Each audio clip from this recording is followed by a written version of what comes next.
உழைப்பாலே பிழைக்காத பேருதான் எங்கும் இல்லையா.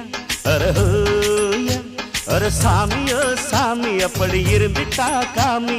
கூலியோ கூலி எங்களை நம்பித்தா பூமி. பிறர் வாழ்வதே எங்க வேர்வையில் தான். உழைப்பாளி இல்லாத நாடுதான் எங்கும் இல்லையா. அவன் உழைப்பாலே பிழைக்காத